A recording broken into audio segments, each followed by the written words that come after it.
बारिशों की पेशगोई, urban flooding का खतरा मंडलाने लगा।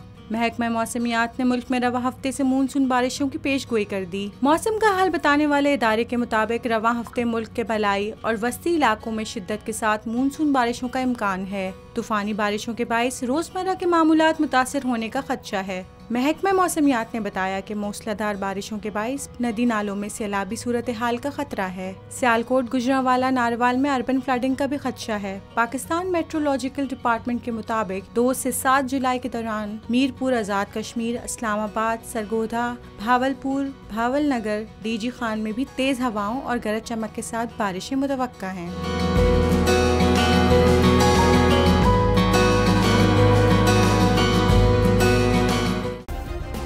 सब्सक्राइब करें और बेल दबाएं ताकि कोई खबर रह न जाए।